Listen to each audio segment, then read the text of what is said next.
Olá, uma boa tarde, pessoal. Estamos aqui em mais uma live no canal Teologia Reflexiva e História. E hoje estou tendo mais uma oportunidade de ter aqui, né, comigo essas duas pessoas, essas duas mulheres maravilhosas, estudiosas, que trazem muito uma riqueza, né, de tanto historicidade, documentação, evidências, né? E sem sombra de dúvidas as suas inteligências e suas presenças, né? Hoje eu estou com o Linde Barbosinha do canal A Farsa do Cristianismo e a Érica Teles do canal Arqueologia com Érica. E eu fico muito feliz porque antes era só uma dupla, agora é um trio. Então é muito bacana isso. E ontem eu estava conversando com o Luiz Fernando, né, justamente como é que a vida da gente traça linhas, né? A gente consegue conhecer pessoas, virar amigos, sem precisar estar presente fisicamente. Eu estou a mais ou menos 1.300, 1.400 quilômetros da Érica e da Líndia, mais ou menos 2.000 e acho que 2.600, 2.500 mais A ou gente menos, está lá no Sudeste. É quilômetros longe, hein? de distância. Eu Uma no passei Sudeste, outra no Nordeste e o João no no Norte. norte, né? Eu já passei 15 dias em São Paulo, conheci Guaratinguetá, conheci Aparecida e Ah, eu conheço. conheci a Cachoeira Paulista, que foi aonde a gente ficou a maior parte ali na Canção Nova, né? Eu conheci a Canção Nova, conheci lá a igreja de Aparecida, né? Passei É 2 bonita. dias lá dentro da igreja, conhecendo tudo, bati fotos. Foi a única vez que eu pisei no estado de São Paulo, já faz 11 anos. E não ficou um pouco meio doloroso para mim, porque sair do norte num calor escaldante, igual está agora aqui, e chegar num lugar frio, não Também está foi. quente. É, tinha, onde nós ficamos era uma serra, e eu subia correndo para poder tomar um banho, com a mochila na costa. Quem era acostumado subia andando, eu subia era correndo para ver se transpirava para banhar, né? Então, hoje, estou tendo oportunidade, né, de estar mais uma vez aqui nessa live, né, com a Érica, com a Lindy, e hoje nada melhor do que ter elas aqui para explicar sobre essa enrolou a língua, teoria flaviana, né? E vamos aprender muito hoje sobre a invenção do personagem Jesus, com certeza, e toda essa criação, né? E os flavianos deram um jeito aí de começar, e que foi tomando partes durante os séculos com os concílios, né, com os pais das igrejas, entre outras coisas que aconteceram aí, né, dentro da Igreja Católica Apostólica Romana. E hoje eu vejo as chamadas igrejas evangélicas, né, que se amarram aos dogmas e às práticas que a Igreja Católica deixou, achando que é a melhor bolacha do pacote, né? Mas, na verdade, é só mais um que está ali usando dessas narrativas para manter poder sobre a massa e viver uma vida melhor, né, nessa terra. Então, como eu sempre gosto de dar a preferência às mulheres, né, ser um cavalheiro, aí vocês decidem quem começa e quem vai se Lindy, apresentar pode primeiro. começar, Lindy. Pode começar, Lindy. Não quer começar, Érica? Ah, não, para começar a explanação, pensei que era só para se apresentar. Vai se É, apresentar, vai se para se apresentar. apresentar. Eu já estou querendo já começar o negócio já. Tá? Eu sou a Lindy Barbosinha, do canal A Farsa do Cristianismo. Se inscreva lá, pessoal, no meu canal. E é isso.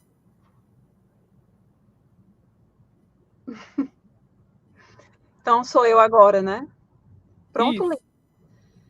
Pessoal, boa tarde, boa noite, né? Para quem não me conhece, eu sou a Érica Teles, dos canais Arqueologia com Érica, no Instagram e aqui também no YouTube, tá? Quem não conhece e gosta de arqueologia, de história, de uma forma científica, sempre trilhando ali o caminho das evidências, o João e a Lindy sempre estão lá no meu canal, então segue lá, acompanha lá.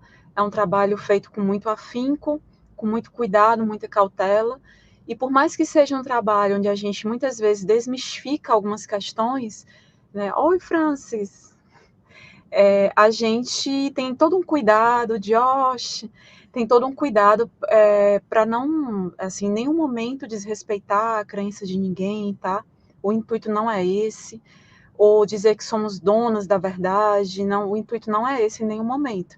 É apenas trazer algo mais, algum estudo, mostrando embasamento, né, referências bibliográficas, tudo direitinho, de uma forma a trilhar ali o caminho da metodologia científica, de acordo com a investigação que vai sendo feita, com o que a gente vai encontrando.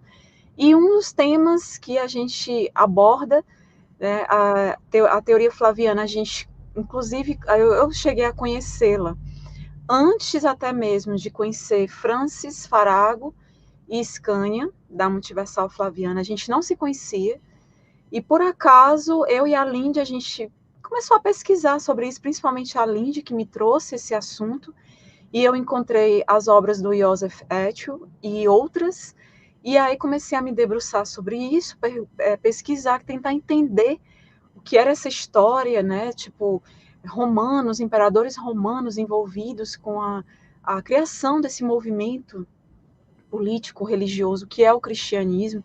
E aí eu fiquei curiosa para entender, e com a ajuda da Lindy, né, a Lindy principalmente, que já conhecia as obras do Flávio Josefo, do historiador judaico-romano, e aí a gente começou a abordar um pouco esse trabalho. Eu nem tinha YouTube ainda, eu estava só no Instagram, e aí logo depois a gente conheceu o Scania, nos viu num vídeo, eu acho, né, aí falou com a Lindy, depois comigo, e aí a gente foi, né, assim, aí foi que eu vim para o YouTube, e começamos a abordar aos poucos mais e mais sobre isso. Lá no meu canal e no da Lindy tem muito sobre cristianismo, teoria flaviana, tá? Sempre de forma embasada, tá bom?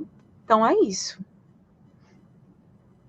Eu desejo aqui meu boa tarde ao João Wildes, ao André, que era verdade, Jorge Herman, gente boa, parceirão, Francis Farago, outro cara parceirão nosso aí, e a galera que tá chegando aí, né? Eu hoje, se eu não me engano, hoje eu tô completando, se eu não me engano, parece que 12 meses de canal, se eu não me engano. Indo Eita, para o segundo mês. 2? Se eu não me engano, é 12 meses hoje. Vou ver direitinho. Ainda tô ainda um bebezinho ainda no YouTube. Eu lembro que quando eu era da Igreja Assembleia de Deus, eu comecei a fazer umas pesquisas a respeito da historicidade de Jesus. Eu tinha algumas dúvidas, né, a respeito não só dele, mas de muitos personagens. E quanto mais eu forçava, mais eu aprendia que eu me distanciava da realidade de ter uma historicidade desse Jesus de Nazaré. Eu comecei pelo Talmud.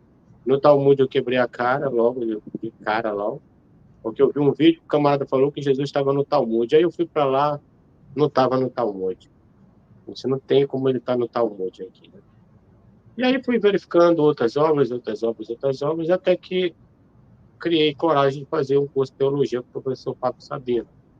E aí foi que eu fui descobrindo ainda muito mais coisas, né? E seguindo também outras pessoas que têm uma visão não apologética, né?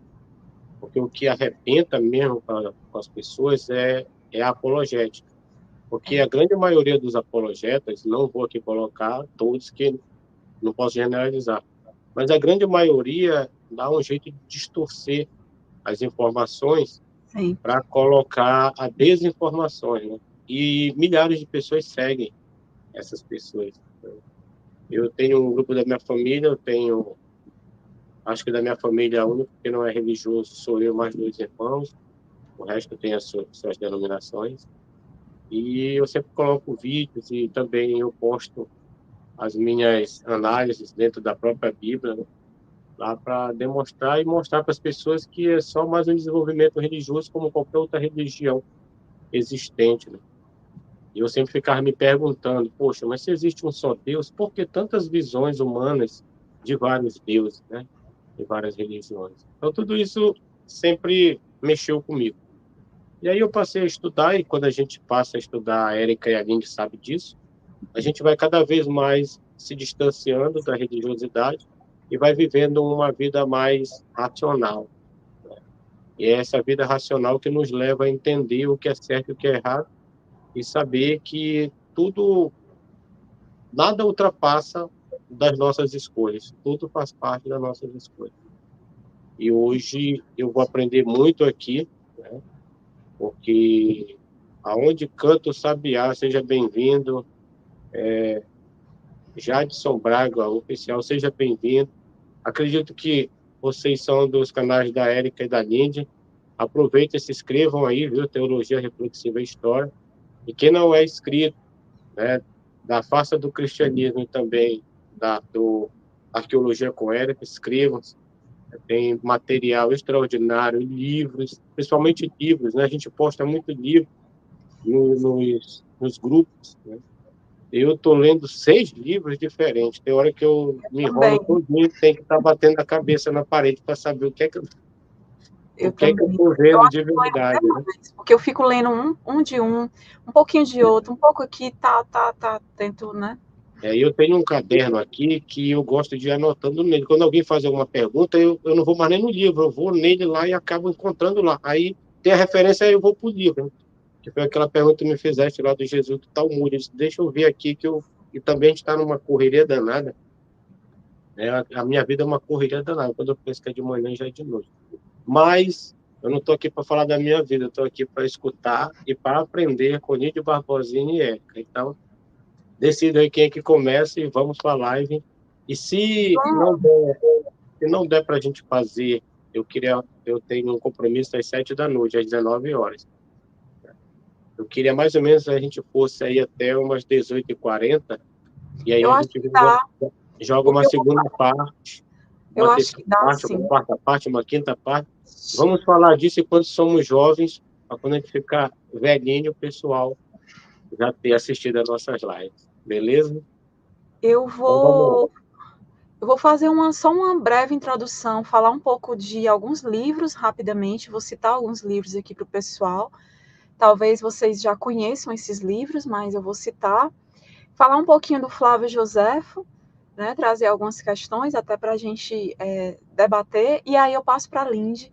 Não vou demorar, e aí eu passo para a Lindy entrar na parte aí que ela conhece bem, que são essas correlações, né, entre a obra de Flávio Josefo e o Novo Testamento, a Bíblia. Tá? Então, João, eu posso colocar meus slides?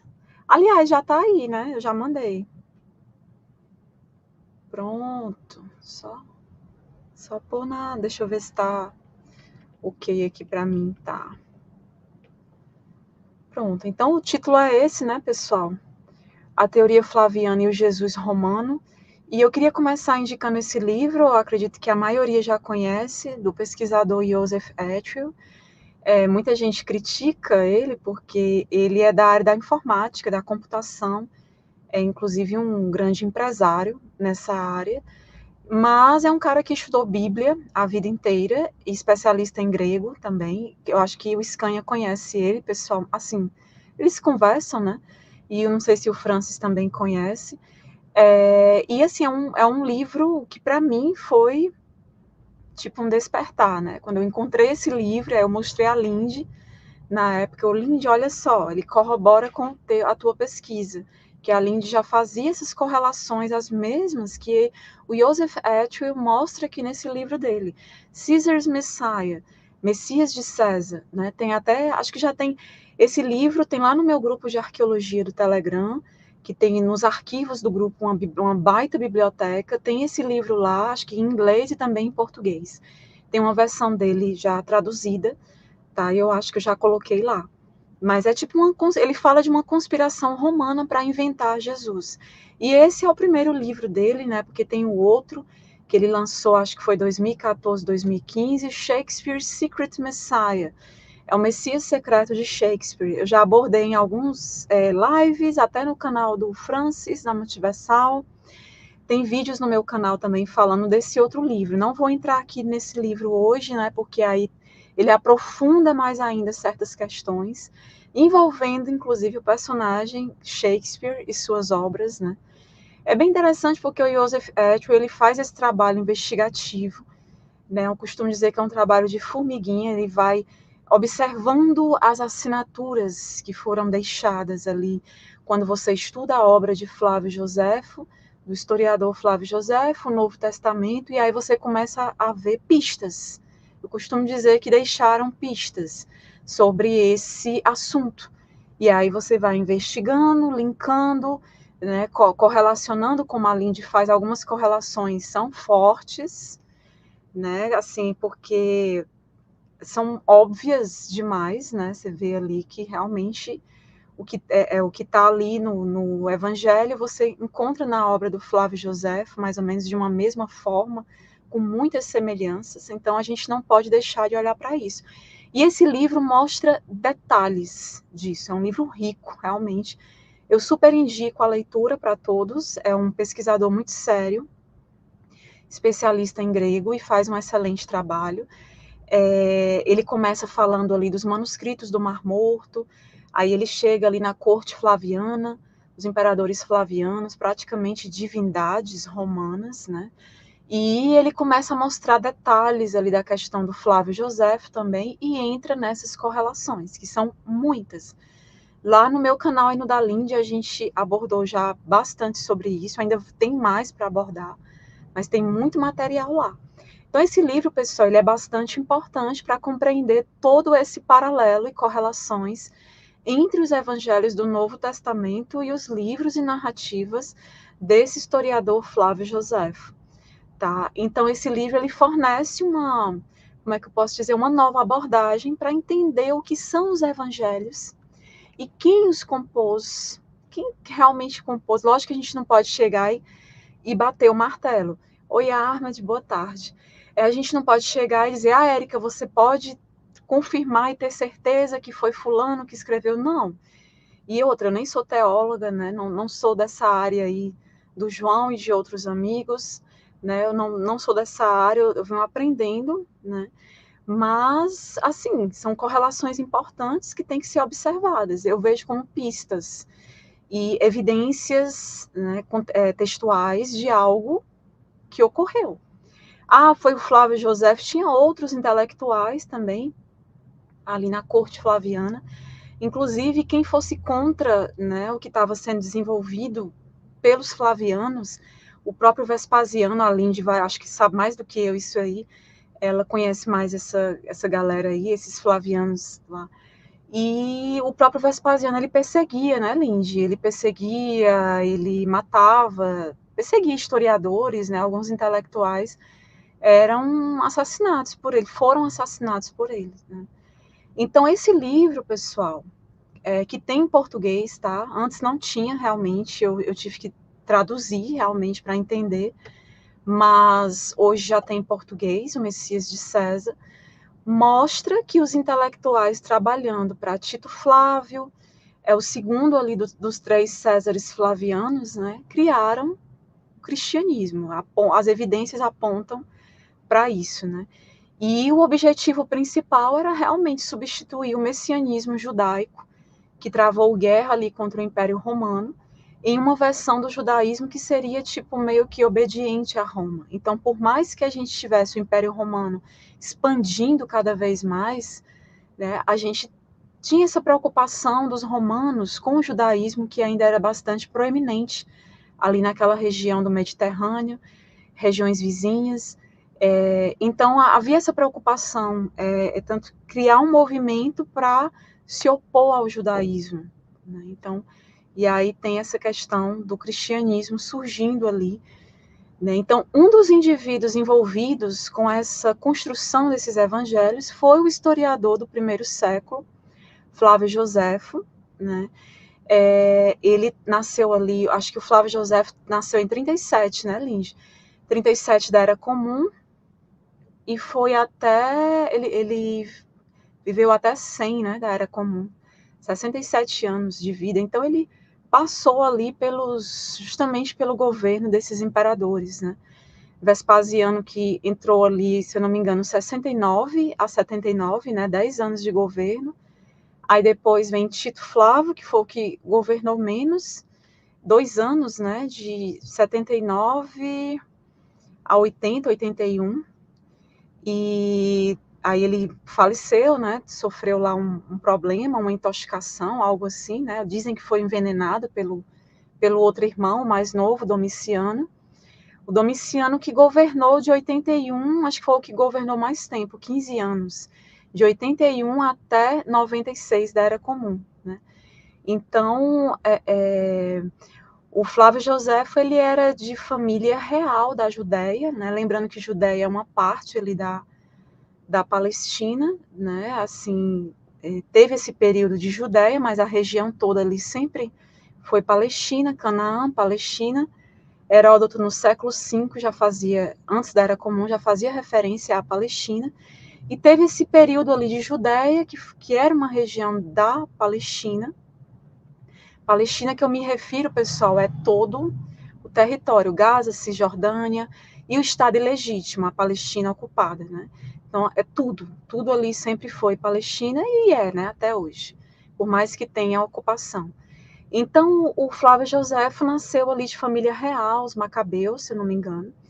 E, assim, foi uma pessoa que foi muito bem instruída, né? Segundo ele próprio narra em sua biografia, apesar de que ele o tempo inteiro se enaltece, né? Ele, tipo assim, era praticamente o super-homem. Então, ele era bom em tudo, muito bom no grego, né? Que na época era bem importante isso. E, como Jesus, José era uma criança prodígio, que surpreendeu ali os mais velhos com o nível de conhecimento que ele tinha ali da lei judaica, né? E José também afirmou ter sido membro de cada uma das seitas judaicas de sua época. Os saduceus, os fariseus, os essênios. Ele foi dos essênios, né, Lindy? Flávio Joséfo. Foi sim, de determinado período. 16 anos até os 19 anos. 16 anos a 19?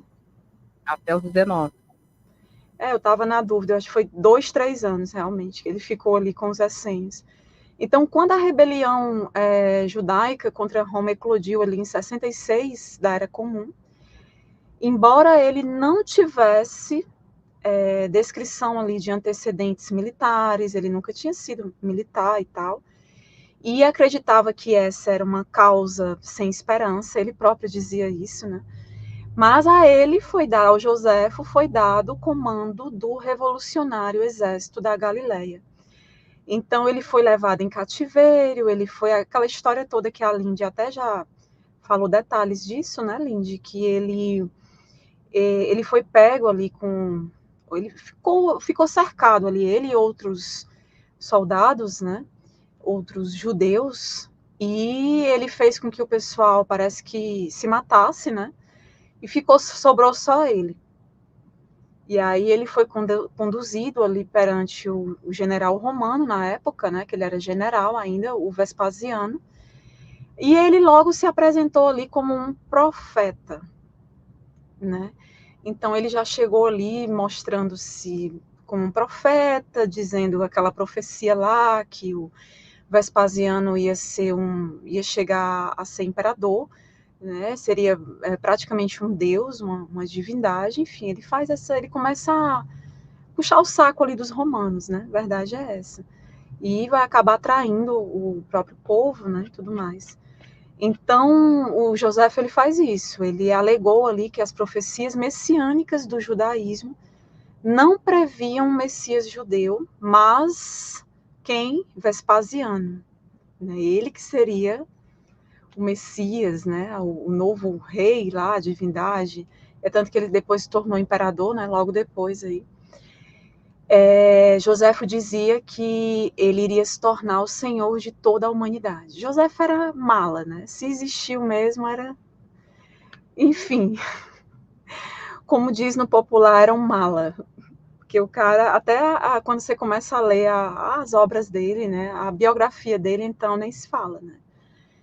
Ele se enaltecendo o tempo todo, enaltecendo os romanos, tudo dele era um desígnio de Deus. Ele fez uma oração quando ele foi capturado, né? Eu até citei essa oração numa live lá no meu canal. E ele, tipo assim, ele dizia que tudo o que estava acontecendo era um desígnio de Deus, que os judeus tinham que aceitar a colonização romana, né? Então, os romanos estavam ali porque era a vontade de Deus, os judeus estavam pecando, né? Estavam ali numa situação que eles tinham que aceitar, abaixar a cabecinha, aceitar e acabou-se. Né? Só que a gente viu que não foi assim. Então, depois de Joséfo ali, do encontro dele, da profecia dele ali para Vespasiano, o Vespasiano ele foi proclamado imperador e ele recompensou ali a clarividência de Joséfo, né? Porque foi tipo uma clarividência, né? Ele acabou adotando ali o Flávio Joséfo, levando ele ali para a corte flaviana. Né? E ali ele começou a desempenhar alguns papéis, né? Então, o rebelde judeu, Yosef, acho que o nome dele era Yosef ben Matityahu, não sei se pronuncia assim, se tornou, então, Flávio Joséfo. Ele recebeu esse nome ali na corte flaviana. Até o nome dele mudou, né? Ou seja, filho de César. Ele transformou-se ali num fervoroso defensor da conquista de Roma na Judéia, ali na Palestina, né? E quando Vespasiano retornou a Roma para ser coroado imperador, Joséfo ficou para trás para ajudar o filho mais novo do imperador, no caso Tito, com o cerco ali de Jerusalém. Ele ajudou muito Tito durante o cerco. Ele passou muitas informações importantes. O cara era militar também, né? Então, ele passou muitas informações que auxiliaram aquele cerco a Jerusalém e a queda, consequentemente, a queda de Jerusalém. Ele ajudou a derrotar os judeus, o próprio povo. E a questão lá da queda de Jerusalém e tudo mais, né? Todas aquelas consequências de destruição lá do templo de Herodes, né, João? Aquele templo ali era o templo de Herodes. E aquele muro que tem ali hoje é um resquício de uma construção vizinha ao templo de Herodes. Né? Ainda tem isso, esse detalhe que muitas vezes é omitido. Né? Então, depois que essa cidade foi destruída, Joséfo passou a residir aonde? Dentro da corte flaviana, em Roma, onde ele desfrutou ali do patrocínio de Vespasiano e dos imperadores flavianos subsequentes, né, que depois teve Tito e depois o irmão Domiciano. De quem era mais velho? Era Tito, né? Domiciano era o mais novo. Isso, Tito era o mais velho, Domiciano era o caçula. O Tito já era general, né? Comandante ali das tropas. Já. Né? E ele foi enquanto ele morava ali em Roma que Joséfo ele escreveu inclusive suas duas principais obras, Guerra dos Judeus, que é uma descrição da guerra ali entre os romanos e os judeus ali entre 66 e 73 da Era Comum, mais ou menos, né? E também ele escreveu Antiguidades Judaicas, né? Uma história do povo judeu. Aí tem muita crença, mitologia no meio dessas Antiguidades Judaicas. Eu não consegui nem ler tudo. Mas as histórias de Joséfo são ali consideradas de grande importância para o cristianismo. Né? Tudo o que sabemos sobre o contexto social ali do Novo Testamento é justamente derivado dessas histórias. Oi, Paulo, dessas histórias que ele escreveu. Né? Então, são obras consideradas de grande importância. Lembrando que em nenhum momento ele falou de Jesus de Nazaré, tá? Só para deixar esse detalhe. E olha que Joséfo ele faz referências a várias cidades, vilas, né? Mas em nenhum momento ele cita Nazaré. Né? Então, e mesmo porque nem existia no século I, né? Segundo a própria arqueologia, só a partir, João já está rindo, né, João? Só a partir do século IV da Era Comum. Desculpa, pessoal, mas por que tu tá rindo, João? A arqueologia que mostra, né? Pelo menos assim, o que a gente tem até o momento, né? Eu já expliquei isso em live, eu e o João, em live, em vídeo, e inclusive é baseado no trabalho do arqueólogo brasileiro, professor Ademar Caefé, nos livros dele, ele mostra detalhes dessa pesquisa envolvendo Nazaré, tá? Então, essas obras do Flávio Josefo acabam sendo importantes, inclusive, para a estipulação de datas de muitos dos eventos ali do Novo Testamento. Então, elas são importantes, porque sem elas seria, assim, impossível a estipulação dessas datas, né? Daí a gente tem essas correlações, né? Novo Testamento, Flávio Josefo. Outro livro que eu indico para vocês, pessoal, é esse aqui. Eu já abordei ele em live no meu canal, tá? Da Mireille Hadas-Lebel, acho que pronuncia assim o nome dela, que é Flávio Josefo, Judeu de Roma. Então, é bem interessante, né? Esse livro ele vai narrar fatos importantes da vida desse historiador judaico-romano, Flávio Josefo, desde a juventude dele. Érica, Oi, João. esse livro está em português? Tem, ele é em português, eu tenho ele. Eu já postei várias vezes ele nos grupos. Eu quero ele, tu me manda lá depois. Depois eu te mando. Pode deixar. Esse livro é maravilhoso, eu já comecei a abordar ele em live, tem muito ainda para abordar. Tem outro que eu ia mostrar, esqueci, que é um livro de um cristão até. Os incríveis paralelos entre Flávio Josefo e o Apocalipse. Também é muito interessante, né? Um cristão, tá? O autor. Tem sim, Paulo. Tem na biblioteca, nos arquivos lá do grupo do Telegram, tá? Do meu grupo. Tem mais de 3.500 livros. Então, esse aí tem.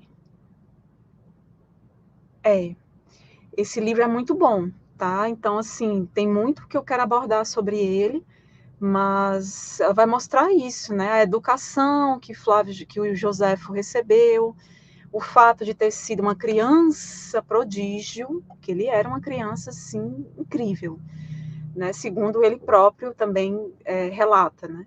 E as escolhas espirituais dele, o fato de ter pertencido ali a várias seitas judaicas, também tem detalhes disso no livro.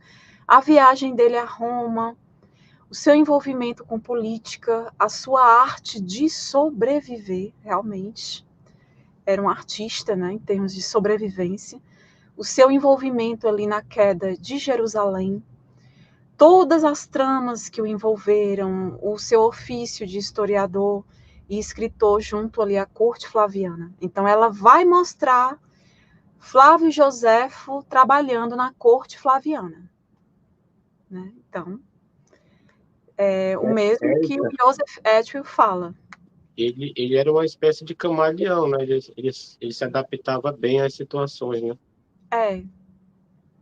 Por isso que tem gente que questiona esse personagem, né? Porque ele estava em várias frentes, né? E ele, como você falou, ele se adaptava, né? É impressionante, assim, realmente. Nada tá bom pra ele. Né? Como é? Era um psicopata sedento de poder. Era uma pessoa que gostava ali de poder, né? E fazia de tudo para... Bem político, né? Ele era bem político mesmo, né? Ele, de um lado, estava ali ajudando os judeus. Vamos lá, pessoal. Foi militar, né? Vamos lá. De repente, lá vem Roma. Opa! Ele viu que não tinha como os judeus ganharem do Império Romano, então vamos nos unir ao lado que realmente vai dar mais benefício, né? E aí ele começa a bajulação a Vespasiano. Vespasiano chegou até a ser deificado, né, Lindy, pelo Senado. Muita coisa ali era resolvida no Senado. Então, ele foi deificado pelo Senado, né? Geralmente eles que faziam isso, né? Eles que deificavam. Então, esse aqui, pessoal, é um busto romano que dizem que é tido como de Flávio Josefo, tá? Dizem. Tá lá em Roma e é tido como de Flávio Josefo. Ele era, segundo, né, eles era dessa forma aí que ele foi representado, tá bom? E aqui tem um outro livro, eu acho que eu botei, deixa eu ver o último slide. Aqui, bastante conhecida essa obra dele, né? A Lindy cita muito ela, só para vocês verem, A Guerra dos Judeus, né? Então, que eu falei, uma das obras dele.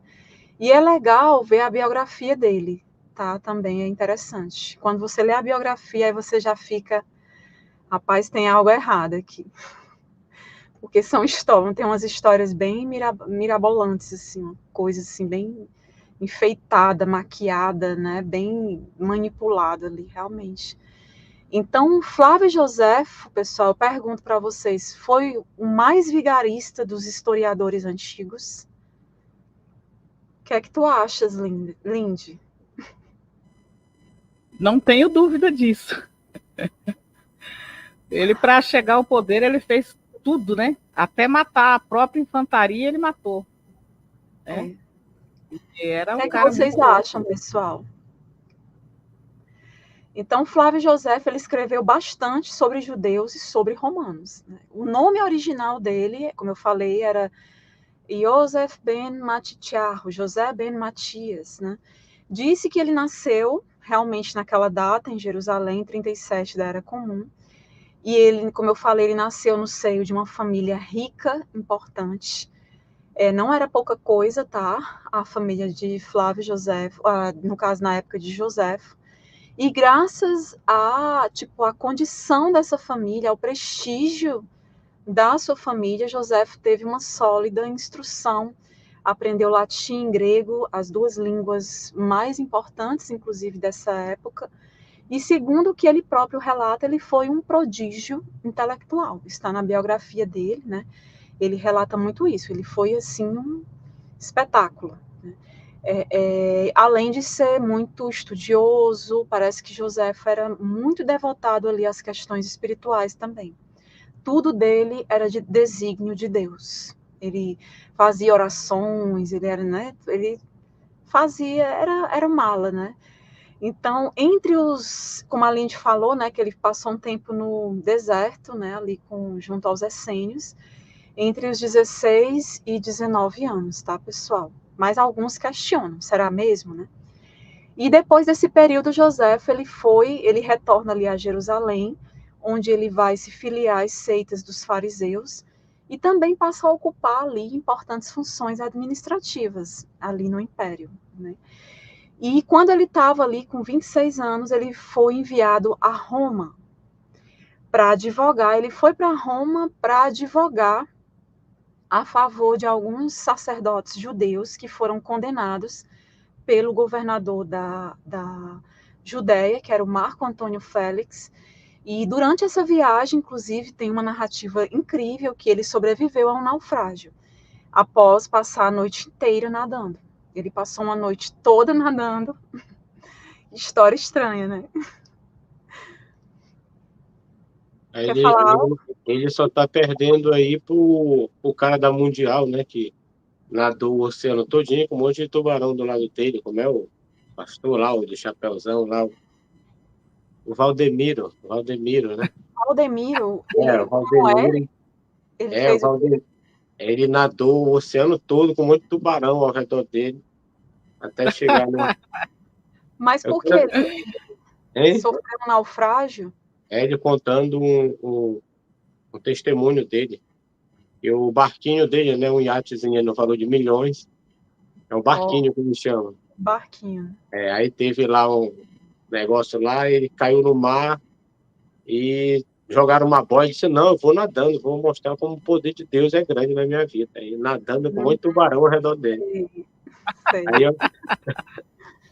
só essas histórias aí do José, tem o Paulo também, né? O Paulo participou desses naufrágios. Eu quero deixar um abraço aqui, o Quero Seu Dízimo, eu acho que é Atma Zuanon, o Sheik Ahmad Bilal, Meia Lua, Teologia para Quem Tem Pressa, esse cabra safado aí que é meu sobrinho, Ado Silvestre, Paulo Barretos. Quem é, João? Que é teu primo? Meu sobrinho. Ah, teu sobrinho. Ele era adventista, eu dei uma surra nele, agora ele é agnóstico. Mariane dos Santos, deixa eu ver outro. Paulo Barreto, galera, seja muito bem-vindo aí, marretem um like. Quem não for inscrito ainda no canal A Face do Cristianismo, se inscrevam lá. No canal Arqueologia com Érica e também não esqueçam de se inscrever aqui, também no Teologia Reflexiva e História. E saber que a galera está voltando aí, o Paulo, eu senti falta do Paulo esses últimos dias, porque ele é um dos caras que chegava primeiro na live e também nos vídeos que eu faço, né? O Josh, dispensa o comentário, esse cara aí é excepcional. Esse cara, ele é mais poderoso que o Javé, ele consegue estar em todas as lives ao mesmo tempo, ele é uma fera aí, O né? Josh, ele me ajuda muito. Nossa, nem sei como agradecê-lo. Tem provas arqueológicas que José existiu.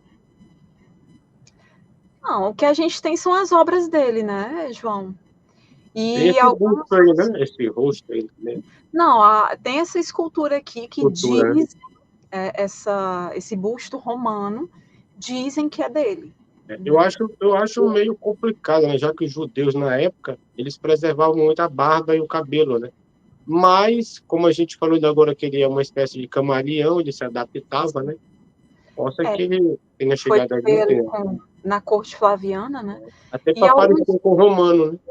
sim, alguns outros falam de José também, né? Agora é porque assim, quando você vai ler a biografia dele, principalmente, você vê que tem uns eventos tão incríveis que alguns começam a duvidar se realmente ele existiu, se ele foi um personagem criado. Até questionaram isso ao professor Alessandro, lá quando ele estava numa live no meu canal.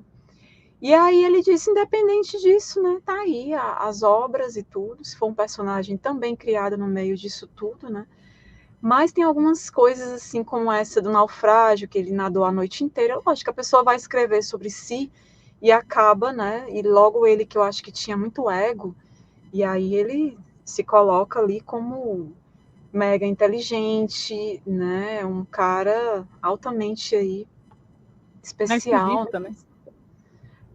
Ele enfeita, né, toda essa manipulação aí. E quando ele chega a Roma, né, que ele vai advogar por esses sacerdotes judeus, ele consegue a revogação da condenação desses sacerdotes, né, e esse feito que ele conseguiu acaba trazendo muito prestígio para ele ali entre os próprios judeus. E por causa desse prestígio que Joséfo consegue, né,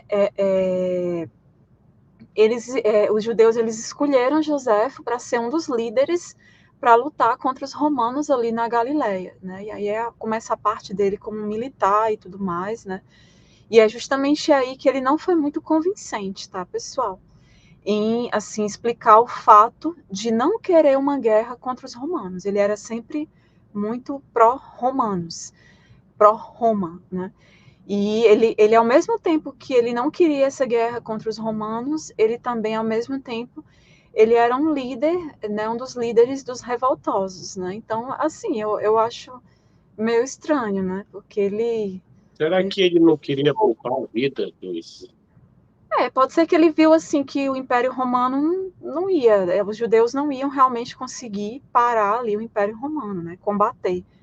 E aí, bom, se eu não consigo combater, eu vou me unir a eles, né? Melhor eu dar um jeitinho ali, né? E inventar alguma coisa. Eu acho que ele pensava, quer dizer, um cara sem honra, né? Porque eu acho que quando você tem sem honra, sem ética, quando você pertence ali a um povo numa situação de colonização, que você está tentando combater os colonos, expulsá-los de sua terra, né? Você vai lutar ali até o fim, né? Era para ele ter ficado realmente, não, vou lutar até o fim, acabou-se. Mas não, ele rapidamente ele passou para o outro lado. Ele viu que não ia ter chances. Então, provavelmente, pessoal, foi a ambição e o orgulho que o levou a embarcar nessa aventura, né? Ele foi derrotado pelas tropas romanas, como eu falei, comandadas na época pelo então general que depois viria a se tornar imperador Vespasiano, que juntamente com 40 soldados, né, ele tinha essa equipe lá com ele, eles se esconderam, né, numa gruta, né, Lindy, acho que foi. Eles se esconderam, daí até a Lindy já contou detalhes dessa história, foi aí que ele se entregou aos romanos, ele convenceu o pessoal um a matar o outro, sobrou só ele se entrega aos romanos, explicando inclusive que sua rendição foi como um ato de sacrifício aos desígnios de Deus. Então, ele faz uma oração, tem até uma oração sobre isso, né? Eu falei numa live lá no meu canal, mostrei essa oração. Eu li, acabei esquecendo de trazer ela aqui, mas ele faz uma oração, tal, agradecendo e tudo mais, que é o desígnio de Deus, que os judeus têm que aceitar e tudo mais, né? Essas coisas todas. Então, em seguida, tem aquela questão da profecia que ele faz com relação a Vespasiano. Enfim, um cara, além de traidor, né, era bastante esperto, né? Ele era bem esperto mesmo. E a partir daí ele passa a trabalhar, como eu falei, a ajudar os romanos, inclusive ajudando-os a destruir, ajudando-os ali no cerco, né, de Jerusalém e também a destruir Jerusalém, né? Ele sempre se utilizando ali de discursos religiosos para convencer ali os judeus a se submeterem aos romanos, sempre dizendo que é a vontade de Deus, que são os desígnios de Deus, que eles têm que acatar e tudo mais, né? Que vai ficar tudo bem. É só eles realmente aceitarem aquele jugo romano e pronto, acabou-se, né? Então, Lindy, esteja à vontade para iniciar a sua explanação. Era isso, pessoal. Quis mostrar alguns livros envolvendo essa questão do Flávio José, falar um pouquinho dele. Lá no meu canal tem mais aprofundado assim, alguns desses temas. Também, quem quiser olhar depois, tem playlists sobre cristianismo e teoria flaviana. E é isso. Ele foi inteligente, né? Ele eliminou os amigos para não ter Sim, nenhuma uma prova contra ele, né? Foi inteligente. exato. O que me chama atenção, quando ele estava ali sendo a ponte ali, né, de Jerusalém com Tito ali, o povo com Tito, ele conta que ele chorava, que as lágrimas corriam pelo rosto dele. Então ele dizia, olha, o Roma não quer matar ninguém, não quer fazer mal a vocês. É só vocês pagarem o imposto. Eles só querem seu imposto. Exatamente, eles querem só o imposto. Tudo vai ficar bem. Era um canalha mesmo. Bom, então vamos lá, gente. Olha, eu fiz aqui trouxe aqui umas correlações interessantes que fala acerca quando chega o maioral ali, o Jesus, né? Digamos, o Senhor para a guerra. Então, a Bíblia sempre narra que ele está chegando nas nuvens. Ele vem das nuvens. Então, eu trouxe essas correlações que eu achei interessante. Vou ler para vocês. A primeira correlação que eu peguei, que fala sobre nuvens, que é muito parecida com a de Flávio José, com a Guerra dos Judeus. Então, está assim, ó, em Isaías, né, no capítulo 19, versículo 1. É um alerta ao Egito, né? Um alerta ao antigo Egito. Aliás, um alerta ao Egito do Antigo Testamento. E nessa profecia, Deus ameaça a nação com julgamento que tornou realidade, quando o rei assírio, né, conquistou o Egito em 671, antes de César, antes da Era Comum. Então, o versículo diz assim, ó, eis que o Senhor cavalgando uma nuvem ligeira, olha só, cavalgando uma nuvem ligeira, vem ao Egito, os ídolos do Egito estremecerão diante dele e o coração dos egípcios se derreterá dentro deles. Mais uma correlação, né, em Mateus, falando sobre as nuvens, o capítulo 26, versículos 62 a 64. Então, aqui, ó, o próprio Senhor Jesus usa a mesma linguagem, né, para falar do juízo contra os judeus no ano 70, depois de César, que foi a tomada lá de Jerusalém. E esse aqui está no Salmo 26, né, o que eu falei lá. E aí tem o Salmo... Desculpa, deixa eu te interromper, só para entender o que você falou. Então, na Bíblia, ele pega um acontecimento histórico, que foi a invasão dos assírios, 670 antes da Era Comum, no Egito, né? E aí ele disse que é porque Deus mandou, foi isso? Não. Essa correlação... A nuvem é uma metáfora de juízo Isso, de guerra, de destruição de guerra. A nuvem é uma metáfora de um grande exército que vem destruir ali. É isso. exato. A mesma metáfora Flávio Joséfo usa em Guerra dos Judeus. Ah, Entendeu? entendi. A mesma metáfora. Então, tem Salmo também, 104, e o versículo 3. Aí diz assim, ó, Deus diz, põe nas águas o vingamento da tua morada, tomas as nuvens por teu carro e voa nas asas do vento. E em Flávio Joséfo, né, ele diz assim, queira dos judeus, antes do nascer do sol, virão no ar, em toda aquela região, carros cheios de homens armados, atravessar as nuvens e espalharem-se pelas cidades, como para cercá-las. Ou seja, a mesma nuvem, né, a mesma metáfora da nuvem, em Flávio Joséfo, e a mesma metáfora da nuvem em vários textos, vários versículos bíblicos aqui.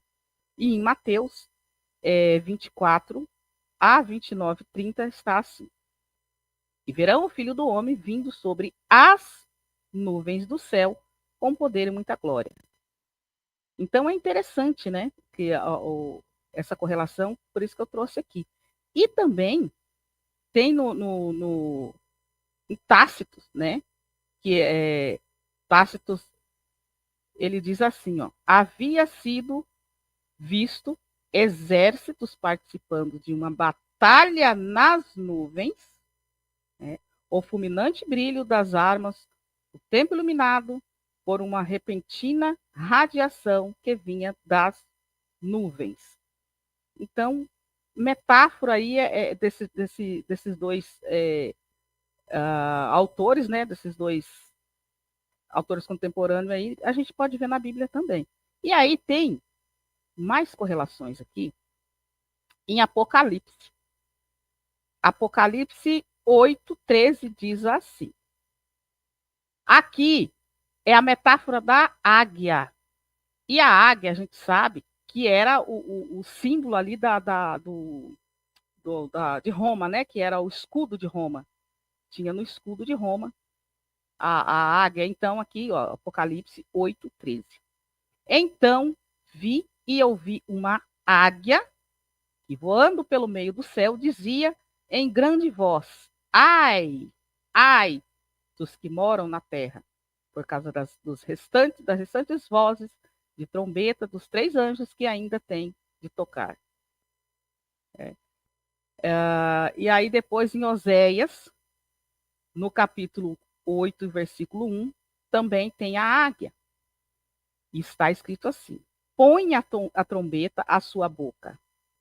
Ele vem como águia contra a casa do Senhor, porque transgrediram a minha aliança, se rebelaram contra a minha lei. Então, a águia está aí. Aí tem outra correlação, que já não é mais essa metáfora, já é outra metáfora, que é da... E o José, ele diz assim, ó, eu vou ler em Jó primeiro. Jó, capítulo 3, e o versículo 20 a 22. Porque se concede luz ao miserável. Aqui está falando de uma, não sei como dizer essa palavra, não quero falar, né, ela aqui, mas bom, vocês vão entender, não quero dizer essa palavra porque o YouTube pode, né, dar aí um... Porque se concede luz ao miserável e vida aos amargurados de ânimo. Ah, não, isso é uma pergunta. Por que se concede luz ao miserável e a vida aos amargurados de ânimos que esperam a morte e ela não vem? Eles cavam em procura dela, mais do que tesouros ocultos. Eles regozijariam por um túmulo e exaltariam se achasse a sepultura. Aqui então fala que as pessoas vão querer morrer, mas elas não vão encontrar a morte. E alguns vão tentar enterrar os seus entes queridos ali, os mortos, mas não vão conseguir. E em Guerra dos Judeus, né, o Flávio José ele narra assim, ó, quando teve o cerco em Jerusalém, que foi aquele horror ali. Então ele narra assim: aqueles monstros de impiedades, no começo, enterravam os mortos à custa do poder público, para se livrar do mau cheiro, mas, não podendo mais fazê-lo, jogavam por cima do muro, ao fundo dos vales. O horror que Tito sentiu por vê-lo quando deu a volta a toda a praça e o estranho fedor de apodrecimento dos cadáveres. Fez soltar um profundo suspiro. Ele elevou suas mãos aos céus e tomou Deus por testemunha de que não era culpado de tudo aquilo. Este é o estado mais que deplorável de tão infeliz e miserável cidade. Então eu vi essas duas correlações aí bem interessantes. Agora, o que mais me deixa aqui indignada e o que mais me deixa assim boquiaberta é o fato de o Tito, né, que não era o Tito aqui, era o Flávio José, querer tirar a culpa das costas o Flávio José querer tirar a culpa, né, de todo aquele horror das costas de Tito. Tito eleva as mãos ao céu, não sou culpado. É bem mais degradante. Aí, em Apocalipse, também tem uma correlação bem interessante, que é sobre as pedras, né, de talentos, de um talento. A gente encontra isso em Flávio José, encontra em Apocalipse, no capítulo 16, 21. Está assim, ó. Também desabou ao céu sobre os homens grande saraivada, com pedras que pesavam cerca de um talento, e por causa do flagelo da chuva das pedras, os homens blasfemaram de Deus.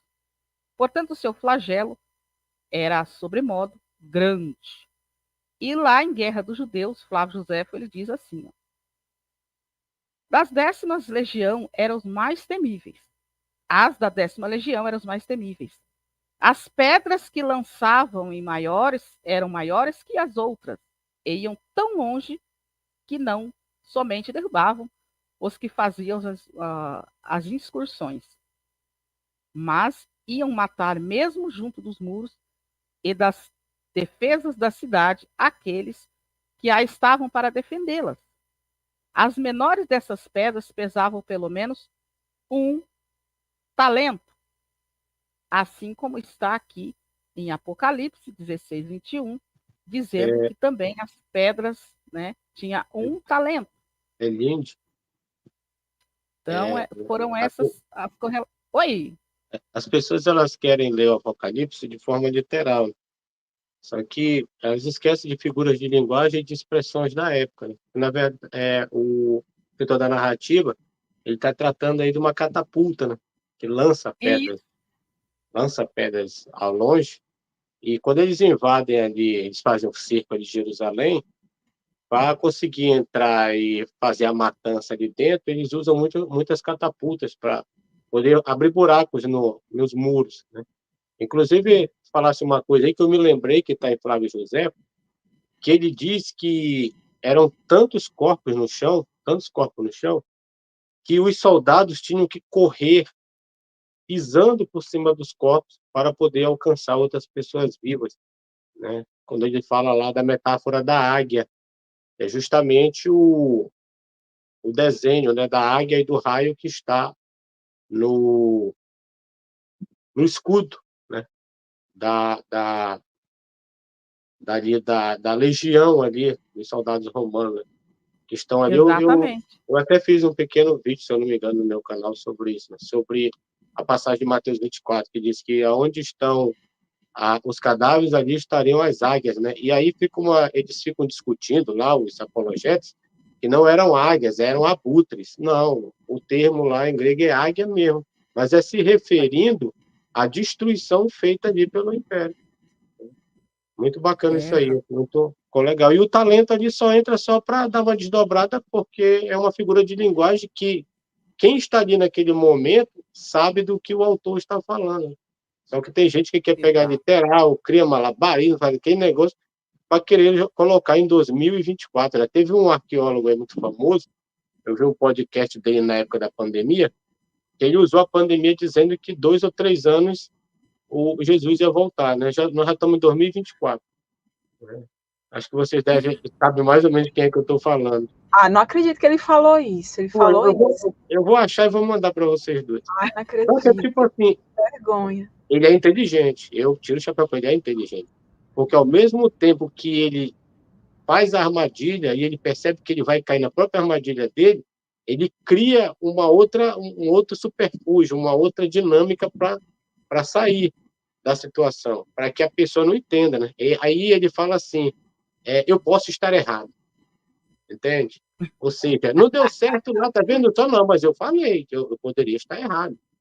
Ele, sabe? Só que na mente da É pessoa um que... malabarismo, né, que ele É, faz. Ele faz aquela afirmação naquele momento propício para isso, isso. né, que muitas pessoas vão acreditar, né, e depois ele fica meio que, bom, não aconteceu, né, mas...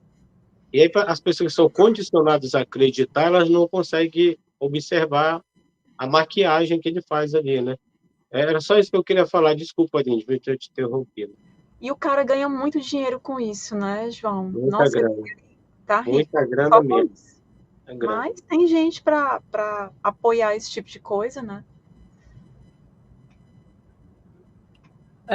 Então, vamos lá. Bom, tem até a canequinha, né? Que supostamente Jesus tomou água nela, né? A cumbuquinha lá. As sandálias que Jesus supostamente usava. Paulo Bom, deixou uma pergunta aqui. existe alguma Existe série? alguma série ou filme? Tem documentário sobre os livros do Joseph Atwell. Shakespeare's Secret Messiah, se tu colocar no YouTube, tem um documentário maravilhoso sobre esse livro, mostrando ali detalhes. E tem o Caesar's Messiah, que é o Messias de César. Tem documentário também mostrando detalhes dessa obra, com vários pesquisadores debatendo. É bem interessante. Chegou aqui o Divino Flávio 76. Rapaz, Érica, se eu for falar assim como tu fala, não sai, minha língua enrola, não sai não. Ah, como assim? Em inglês?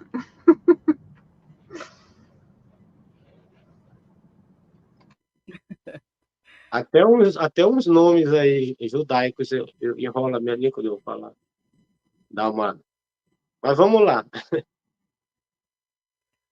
Será que dá tempo da gente falar dos Jesuses da história? Dá Acho que tempo, dá, né? sim, dá. A gente Vamos dá lá tempo então. aí 35 minutos. Então dá tempo. Aí vamos logo deixar uma segunda parte. Eu tenho certeza que vai ter segunda, terceira, quarta, tá bom? E agora eu entrei Beleza. nesse mundo de live agora, vamos para frente agora. Tem hora que eu fico meio esmorecido, dá vontade de parar com tudo, aí a Érica vai lá falar Não, alguma coisa, alguém manda Eu sei Aí como é, João. Às aí vezes a entra gente no fica. barco de novo.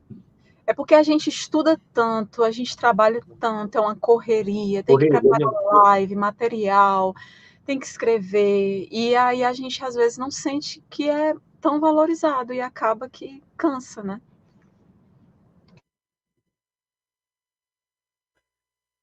eu peguei aqui alguns Jesuses, né, da história. Paulo deixou só uma pergunta aqui, acho que é para a Érica. Como é o nome do primeiro documentário? Eu vou escrever no chat, eu acho que é melhor escrevendo, né? Vou escrever. Então vamos lá, Nindy. Vamos lá. Então, em Flávio José, ele fala de alguns Jesus, né? Tem vários Jesus que ele fala ali. Mas nenhum Jesus de Nazaré, que era aquele Jesus que fez aquele milagre todo e tal. E tem alguns Jesus também antes da Era Comum. Né? Então, vou falar um pouco deles aqui. Quem era esse sujeito? Né? Então, o primeiro é Jesus ben Sirac.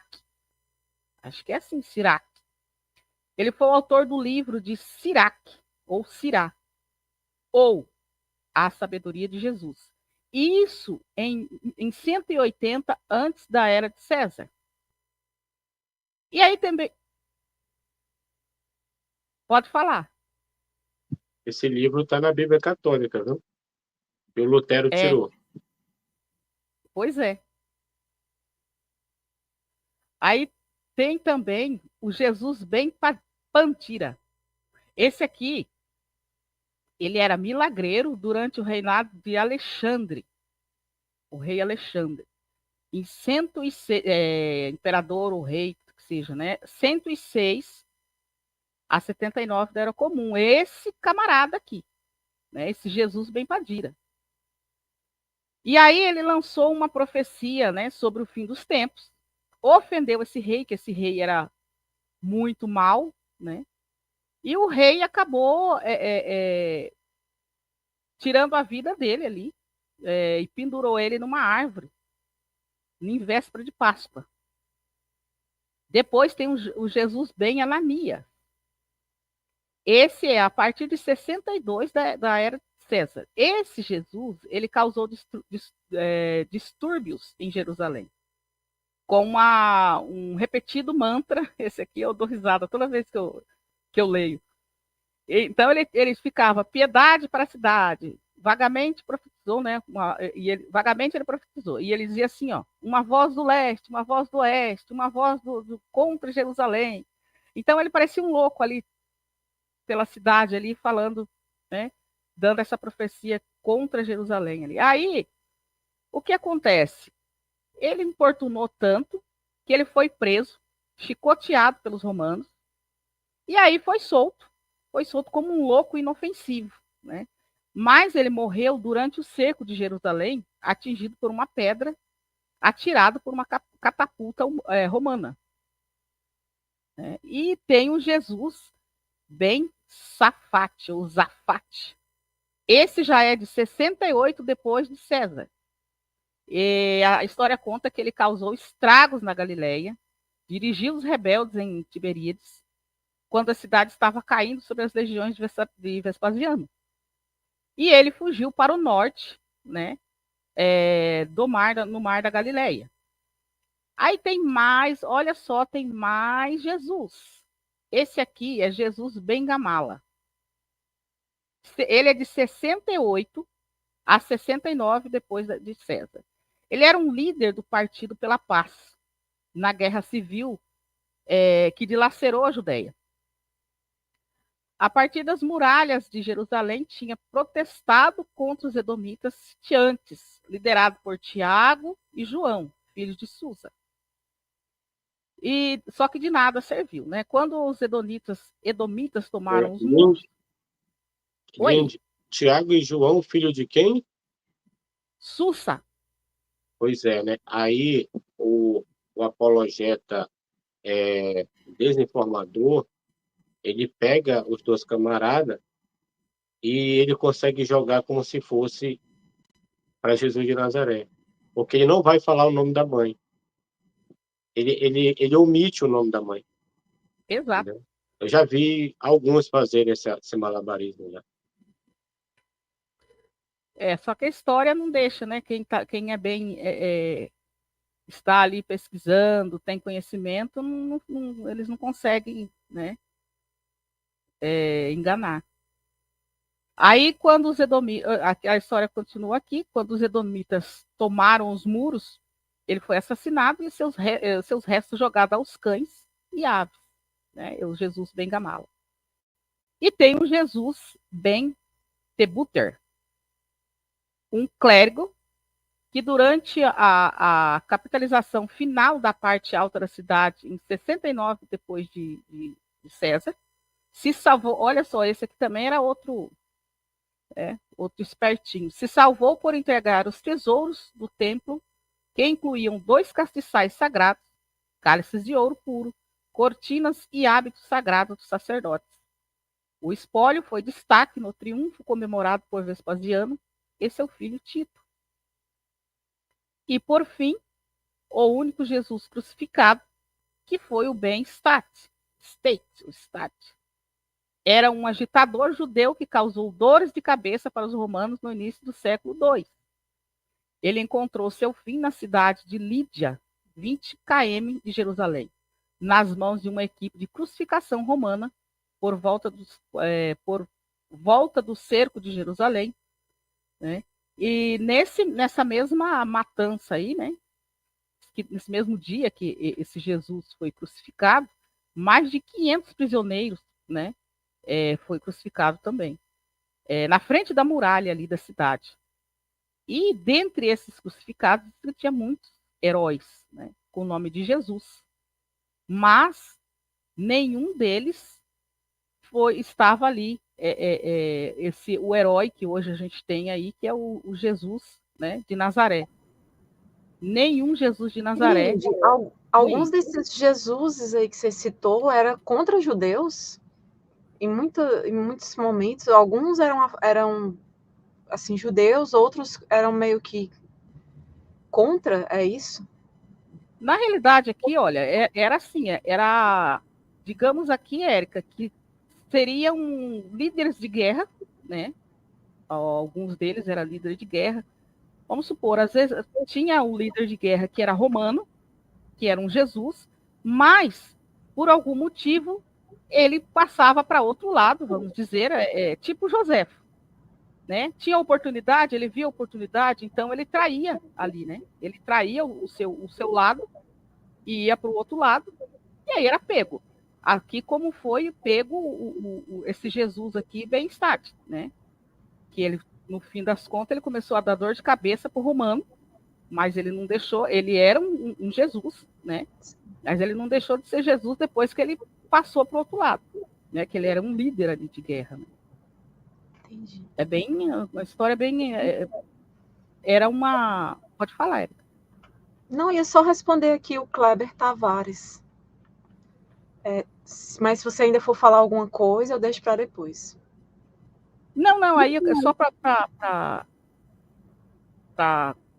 acabar mesmo, para dar fim nas minhas correlações, que antigamente havia muitas traições, né? De um grupo para o outro, de um líder para o outro. Então, provavelmente, algum desses Jesus aqui fez isso, né? Traiu ali o seu grupo ali, o seu povo ali, o seu rei, o seu imperador. E é isso. O Kleber colocou... eu quero dar créditos aqui.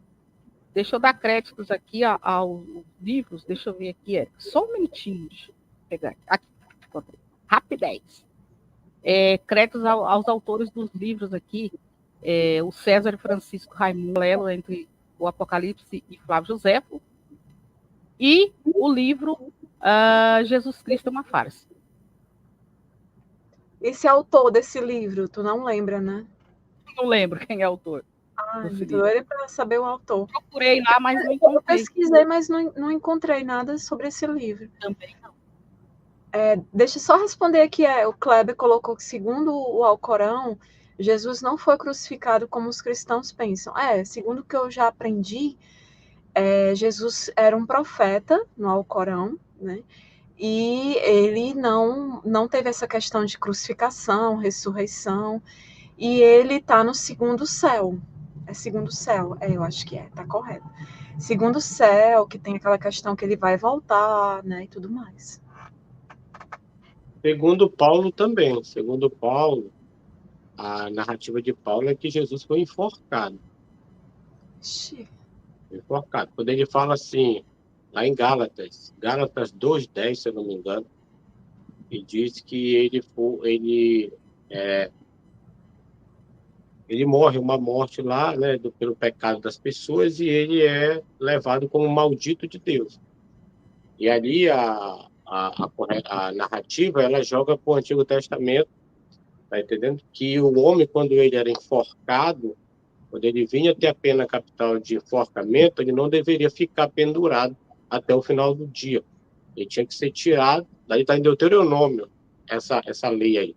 E o homem tinha que ser tirado dali, tá entendendo? Ele não poderia ficar enforcado ali. Então, o mesmo vocábulo traduzido para o grego que Paulo usa, ele fala que Jesus foi enforcado em um madeiro e não crucificado. Está em Gálatas 2:10 ou é 3:10, uma coisa assim. Entende? Então, provar esse Jesus de Nazaré, o Jesus da Bíblia, fica complicado até dentro da própria Bíblia, né? Paulo também diz que Jesus era nascido de mulher, ou seja, ele foi gerado entre homem e mulher, entre pai e mãe. Então, ele não tinha essa visão de Jesus de um nascimento virginal, tá entendendo? Com Sobrenatural. o sobrenatural. E sem contar também que a gente observa tudo isso, que são criações, são construções, são personagens. Quando a gente vê que Paulo ele afirma que ele era fariseu. Então, como era que ele era fariseu, ele ia nas festas judaicas e não fala nada de Jesus histórico. Ele só fala de um Jesus que apareceu para ele. Aí a gente também tem Gamaliel. Gamaliel, que está lá em Atos capítulo 5, que ele ali menciona não conhecer Jesus, ele era um nasci. Ele presidiu o Sinédrio farisaico do ano 20 ao ano 50, ou seja, ele deveria ser o presidente do julgamento de Jesus de Nazaré. Mas ele nada fala e ele não conhece esse camarada. Ele cita dois camaradas que lançam um motim. Eu pensei que a Lindy ia falar deles, que era o Judas e o Teudas. Inclusive, tem até um anacronismo ali. Ele coloca Teudas antes, né? O Teudas é depois. Então, dentro da própria escrito bíblico, a gente consegue ver que são pessoas que estão desenvolvendo uma teologia, né? Estão criando algo escrito para uma classe que está se apoderando disso. E aí é que vai ter eu quero fazer uma live com vocês sobre os concílios, para a gente entender um pouco isso.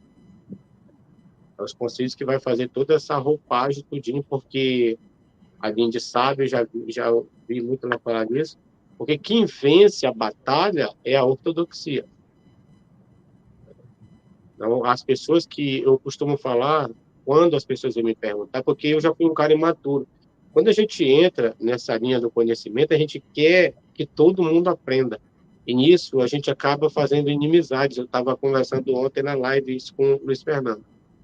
E eu aprendi com Chagas e com Armando uma coisa que eles me falaram uma vez. Se me perguntarem, eu falo. Se não me perguntarem, a nossa vida é normal. Eu sou um barbeiro e o camarada lá é um cristão.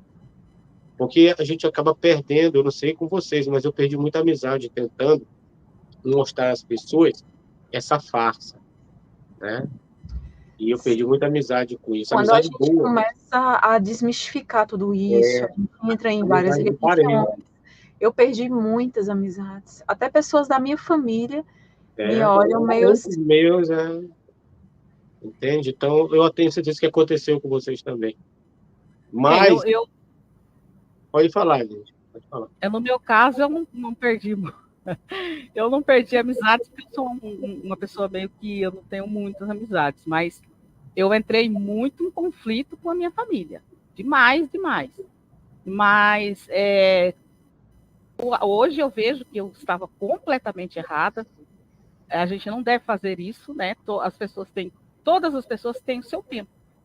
Ou elas vão ter, ou elas não vão ter. Então a gente não tem que ficar ali forçando nada, né? Mas eu tive um progresso muito grande ali na família. Eu ainda consegui ter um progresso muito grande, mostrando ali a realidade. Então, alguns conseguem, né, hoje enxergar algumas coisas. A minha mãe, principalmente, não é mais fanática. Ela conseguiu e ela consegue hoje ser mais esperta, né? E eu ficava, puxa vida, mas minha mãe é tão inteligente, caramba, tão culta, né? Como que ela conseguiu ser enganada por esse, né? Então eu ficava na cabeça dela, na mente, jogava aquele monte de material no grupo. Hoje eu olho e falo, caramba, eu olho para trás e falo, puxa, mas não era desse jeito, não é assim, né? Não é assim que se faz. E aí a gente fica brigando. Vamos supor, nós estamos aqui na live, daqui a pouco entra um evangélico aqui, aí começa a surtar. A paciência da gente tem que ser 100%. Por quê? Porque nós fomos assim, principalmente eu e o Arinaldo. A gente foi assim quando a gente queria enfiar na cabeça da pessoa que aquilo ali tudo era uma farsa, não é? Então a gente não tem muito diferença desse crente que entra ali, desse evangélico que entra ali surtando. A gente não tem muita diferença. Então a gente tem que ter muita paciência. Porque a desconstrução dói. Dói. É extremamente dolorida. Aí te causa uma como é que fala? Uma crise existencial muito grande. Você começa a olhar para os lados e pensar, puxa, antes eu tinha Deus, eu tinha Jesus para cuidar de mim, e agora? Como é que vai ser a minha vida? Como é que eu vou fazer? Então você começa a ter aquela crise, né, existencial. Então a gente não pode forçar de jeito nenhum. Não força, porque eu costumo dizer, João e Érica, que tem pessoas que se forçar aquilo ali e elas abrir a mente assim, do nada, é muito provável que ela vai ter uma depressão e, olha, é muito perigoso a pessoa querer dar cabo até da própria vida. Porque eu já vi isso, pessoas entrar em depressão e ficar lá embaixo mesmo. Né? Então, é muito perigoso. Às vezes, quando o tema é muito, digamos, muito pesado, eu já aviso na live, olha, a live não é para quem está gostando de ficar no cristianismo. Se você está lá, está ótimo para você, continue lá. Nem assista a live. A live é para aqueles que estão ali querendo sair. Né? Não para aqueles que estão gostando ali, está ótimo. A minha mãe, Lindy, ela já foi mais, né, assim, bem cristã mesmo, católica, né? Mas nada, assim, nunca foi fanática e nunca me obrigou também. Mas eu noto que ela mudou muito. Ela me acompanha, né? Acompanha todos nós e ela caladinha ali, só observando, e ela mudou muito. Ela vem questionando algumas coisas, entendendo que não é daquela forma, que está ali, né? O porquê dessas construções, dessas narrativas, né? Então ela vem mudando, só que ela sempre quando ela me liga, né? Ela, olha, cuidado quando você vai abordar. Tenha calma, tenha cautela, né? Ela é bem calma, mais do que eu até. Aí calma, vá com calma, tenha calma. Ela morre de medo, assim, porque, né, sabe que o pessoal vem para cima, principalmente quando a gente começa a desmistificar algumas questões sérias ali do Antigo Testamento, por exemplo, né? Que tem muita gente que acredita naquilo ali, né? Enfim, e acredita nesses mitos, né? Nesses personagens. E ela sempre fala, tenha cuidado, faça, mas sempre com muita cautela, porque ela tem medo de virem, tipo, me atacar, né, essas coisas. Eu quero só responder aqui o Paulo, que ele falou do Pandera, né? O Pandera é um dos Jesuses do Talmud, não existe só um Jesus no Talmud. Até expliquei para a Érica antes de ontem, se não me engano. Não existe um único Jesus no Talmud. O Pandera, ele é citado, ele é filho de uma mulher chamada Miriam, ou Míria, né, que teve ali um caso com o Pandera, que era um soldado romano, e ela era cabeleireira, segundo essas fontes. E o Panderi, né, perguntou se era o Jesus bem Pandera, o Pandira, que o Lutero acreditava, né? Alguns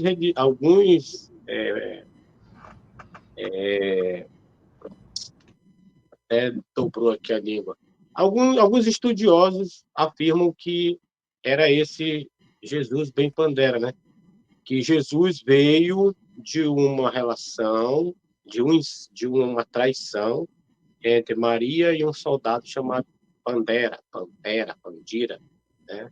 E aí nasceu esse Jesus bem Pandira. Outros dizem que ela foi estuprada ali por conta dos soldados romanos estarem ali controlando a Judéia, né? José deu uma cochilada lá e o camarada foi lá e estuprou ela. Então são pessoas que comentam, né, a respeito dessa situação.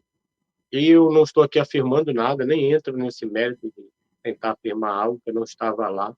Mas é isso mesmo.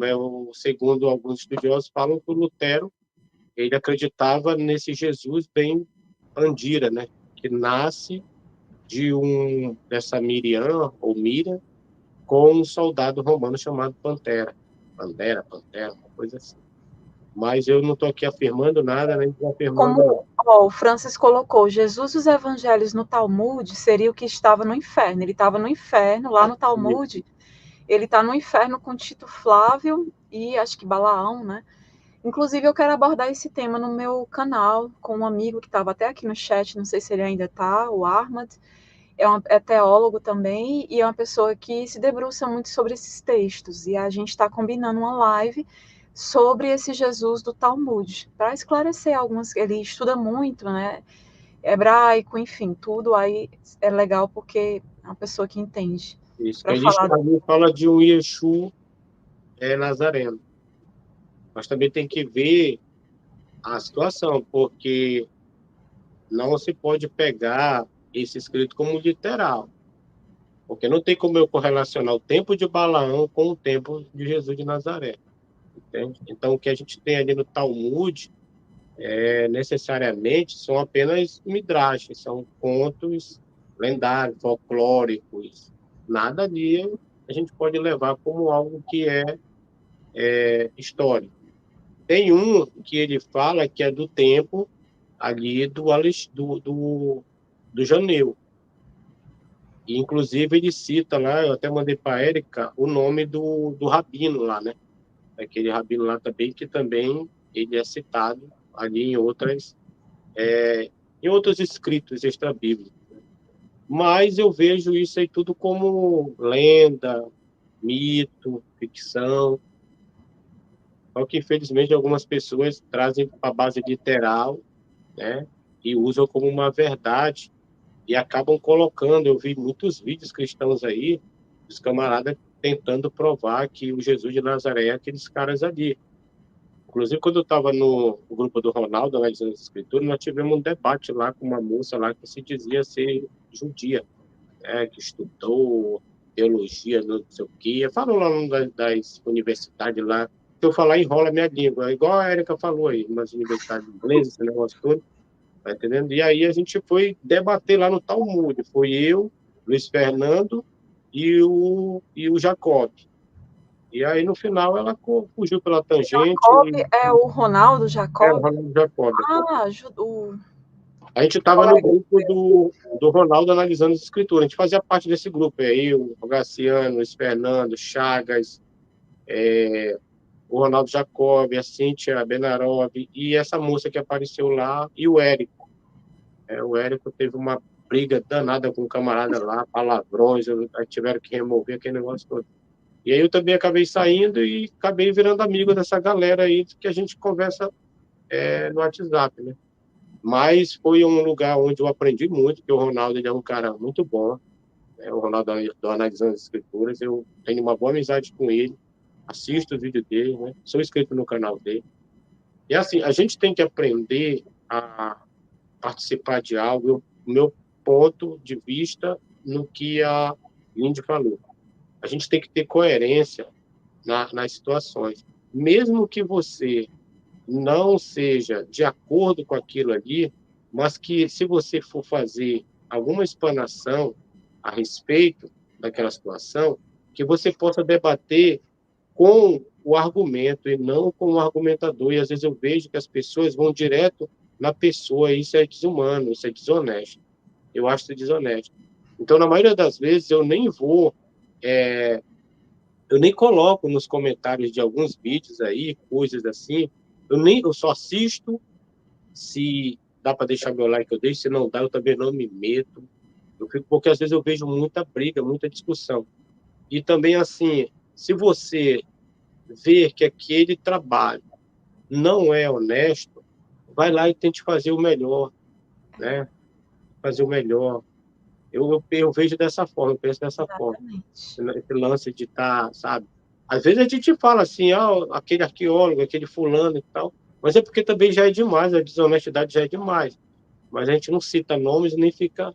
Evitar citar É, nomes, né? Também é não a coisa, gosto. né? Então, a Lindy falou algo que é muito importante, que infelizmente a gente não consegue aprender logo cedo, mas com o passar do tempo a gente vai aprendendo. eu perdi amizades. Eu perdi amizades de pessoas que eu gostava demais, que eu ainda gosto muito, né? Mas eu tentei me aproximar depois e as mesmas pessoas, elas te bloqueiam, elas É não uma aceitam o pena, teu... né, João? É uma pena, tipo assim, acabar uma amizade, né? Às vezes por causa de crenças, né? Eu acho que, assim, isso não tem nada a ver, né? Acho que tem que separar as coisas. E E até elas... gerar um debate, pessoas que pensam diferente e tal, né? Porque já pensou todo mundo pensar igual? Aí, Mas é o fanatismo, né? O fanatismo de ambas as partes, da parte da gente que está ali tentando abrir o olho da pessoa, que acaba criando esse conflito, né? E acaba gerando também um fanatismo, e o fanatismo do crente ali, né? Do descrente do crente. Então é o quê? Aquele choque ali, ó. Aí dá no que dá, né? Só encrenca, confusão. E aí eu vejo isso, sabe, assim, eu fico meio... E eu perdi, eu tenho uma pessoa assim que eu gostava muito dessa pessoa, cara. Nós vivemos um momento muito louco na nossa vida, sabe? E aí ele virou evangélico logo antes de mim, e a vida dele mudou para melhor, com certeza, né, em algumas coisas. Em outras, ele virou um fanático. E aí, na época, eu também entrei na Assembleia de Deus, tudo, só que eu nunca fui um cara fanático, sabe? Fanático, não. Eu tentava fazer com que as pessoas pudessem ser como o Jesus da Bíblia, entende? É tipo assim, o que a gente estava falando naquela hora. É tipo assim, se colocar no lugar do outro. É nessa hora que a gente acaba vendo que tem coisas que estão escritas ali que servem para a gente. Serve para a gente. Colocar no lugar do outro. Amar o outro como tu gostaria que tu fosse amado por ele. Coisas assim. Tá entendendo? Esse tipo. Eu não estou dizendo que o livro é a expressão para que a gente possa viver. Não é isso. Eu estou falando que coisas que emanam do nosso próprio ser depois da gente cometer algumas falhas e querer que a pessoa seja aquilo que a gente quer. E eu fiz muito isso. Tá entendendo? Fiz muito isso. Mas eu entendo hoje também, assim como a gente também falou, eu entendi o que ela quer dizer, é que tem pessoas, Érica, que elas não conseguem viver fora dali. Então é melhor você nem mexer com ela. Eu conheço pessoas na minha família que se elas saírem do sistema religioso, elas vão ser sabe, elas vão fazer as piores coisas. Então eu prefiro que elas fiquem lá. Eu nem comento, eu nem falo nada. Eu coloco os vídeos lá no grupo. Galera, mais tarde vai ter uma live, então quem quiser assistir, quem se achar interessado em assistir, tal, assim, assim, assado. Tem alguns que, que estão assistindo, sim, com certeza agora, tem alguns. Tem outros que entra lá, deixa o like e não assiste. Mas é assim, tem os que não assistem, mas que quando eu preciso, eles nunca dizem não. Eles só não querem assistir para não perder a fé deles. Mas eles sabem que, no fundo, eu não estou ali, nós não estamos ali enganando ninguém. Eles sabem disso. Só que eles se condicionam a isso de uma forma que eles não podem viver sem isso. E a gente tem que aprender a respeitar essa situação. O que o Cadinho falou foi muito profundo e importante. Tem pessoas que podem sair dali e tirar até a própria vida. Já pensou? O camarada ele passa décadas dentro de uma denominação religiosa. Eu falo denominação porque a Igreja Católica ela não te condiciona dessa forma. Ela te ensina a ir à missa, aquele negócio, rezar e depois voltar para casa e viver uma vida normal, tomar tua cerveja numa festa e numa praia, viver uma vida normal, a troco de nada. Já as chamadas denominações evangélicas, aquelas mais que eu vi na Assembleia, elas te condicionam a acreditar em algo que te tira essa vida social, te tira do ambiente social e do encontro social até com a tua família. O camarada não vai no aniversário do teu marido porque vai ter cerveja. O camarada não vai no aniversário da tua filha porque vai ter festa, música do mundo ou coisa do tipo. Por quê? Porque as pessoas dentro do sistema religioso elas são condicionadas a acreditar e não a pensar, não a desenvolver senso crítico como nós aprendemos. Quando eu falo senso crítico, não é tu chegar e esculhambar o que está escrito, é analisar, é ler com atenção, é observar os pontos, tá entendendo? Porque na maioria das vezes eu vejo também pessoas acadêmicas que elas vão ler algo já com a mente dentro do pressuposto daquilo que ensinaram ela. E elas não conseguem observar os detalhes, né? Exato. Eu vi um camarada esse dia falou assim para mim, rapidinho, que ele tinha sido batizado no Espírito Santo e no fogo. Eu olhei para ele assim, baixei minha cabeça e saí de pé. Ele nem imagina na narrativa bíblica que o fogo ali é o fogo da destruição, e queima a palha, que a palha ali era justamente uma metáfora para quê? Para os religiosos que estavam debatendo com Jesus. Então, o camarada te ensina a acreditar em algo que não está escrito da forma no qual ensinaram ele a acreditar. Então, eu saí de perto porque se eu fosse falar que ele ia ser condenado, eu poderia acabar com a vida daquele cara ali, porque ele acreditou e se condicionou em acreditar naquilo. Então eu virei a costa e saí andando, por amor à pessoa dele, né? Por amor à pessoa dele. E mesmo a gente, outra coisa que o religioso ele tem que entender, o fato de nós três, hoje aqui, não termos religião, não termos crenças no nosso dia a dia, ou da forma de viver, ou coisa do tipo, não faz de nós as piores pessoas. Muito pelo contrário. Eu posso falar com toda seriedade. Hoje eu sou uma pessoa melhor. E eu não tenho vontade, nem penso em voltar para o sistema religioso. Porém, quando eu sou convidado, eu vou numa missa, eu vou no candomblé, eu vou numa igreja evangélica, sabe? Porque eu me coloco no lugar da pessoa, de que se eu estivesse ali, eu gostaria muito que aquele meu amigo que não tem crença nenhuma viesse nos visitar. Tá? Isso chama-se empatia, que é o que está faltando, né, no Isso nosso é muito mundo, bacana, né? Fazer entre as isso. pessoas. Eu fui numa missa, meu sogro me convidou, era a missa Dia dos Pais. Nós vamos lá, beleza. Sabe? Só que a gente não vê isso no mundo evangélico, ele é mais radical. No mundo católico é mais tranquilo, é mais suave, é mais O bacana. evangélico é mais extremista, É. extremista, né? Então, assim, eu fecho a minha fala aqui, né? E desde já eu quero muito agradecer vocês duas e falar para a galera da live que nós vamos ter a segunda parte, porque não acabou por aqui, né? E, assim, não estender muito a live também para não ficar cansativo. Existe um ditado na Bíblia, que eu não estou lembrado aqui, que se você encher de mel a pessoa, ela vai se enjoar. Então, bota um pouquinho de Show, mel, sei ela como é. toma e depois vai dizer, puxa, João, é aquela live lá, vai ser tal dia e tal. Porque a gente tem que amadurecer, né? Eu estou com 43 anos de idade e eu falo para as pessoas mais jovens, né? Às vezes eu vejo uma galera, é porque eu fulano e tal, eu falei, mano, eu já fui assim. Então eu não vou criticar o cara, eu já fiz pior, eu já fui mais desumano, coisa, sabe? Então eu acho que a gente está vivendo bem, a gente está vivendo bem, a gente está transmitindo aquilo que é bom, né? Dentro do nosso trabalho, no meio da nossa família. Hoje eu ouvi de um irmão que eu chorei. Ele falou que hoje eu sou uma inspiração para ele. Sem falar de Jesus, sem falar de céu, sem falar de salvação, sem falar de nada. Apenas ele me observando da forma que eu me comporto.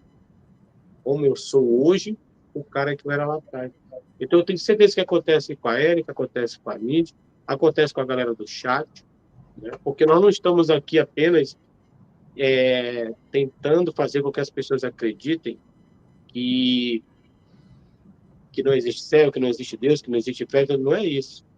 A gente está trazendo a mensagem de que a gente pode viver uma vida boa aqui, porque a única certeza que nós temos é a morte. Eu gosto de falar isso. Então, viver bem é uma prioridade para nós, né? A Lídia fala vivendo, como é que a gente fala? Vivendo e achando Vivendo e feliz, né? achando bom. Vivendo e achando bom aí, entendeu? Então, eu quero agradecer a galera que chegou, né, já no finalzinho. Assistem a live no começo, uma live maravilhosa, né? Estou só passando os comentários rápido aqui, para não ficar... Kleber, quando você escrever no chat, escreve com letra minúscula. Pois é, né? Não é legal ficar colocando com letra maiúscula, tem que ser minúscula. A não ser que ele tenha algum problema realmente, e aí precise escrever com... O Paulo colocou que não achou o documentário Shakespeare's Secret Messiah. Eu vou procurar. Eu não sei se está com outro tema, mas é sobre esse segundo livro do Joseph Etchell. Eu vou procurar e posto nos grupos, tá? Então, vamos fazer uma segunda parte.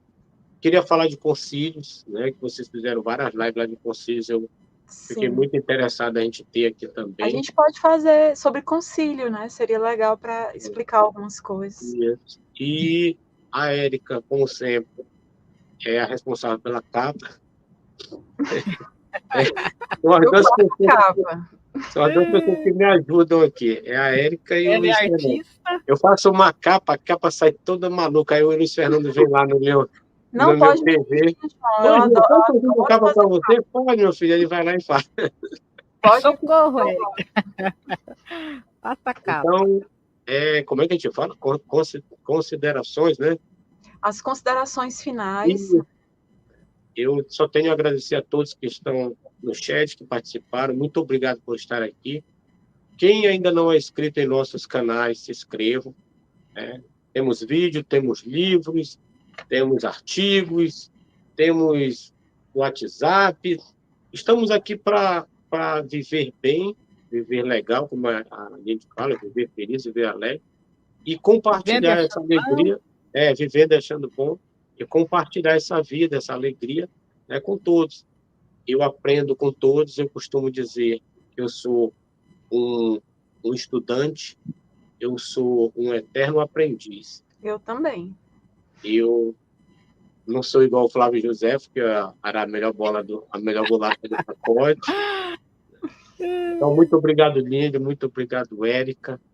E aí, as considerações finais, e me digam logo o dia para a gente agendar aí a fazer de novo.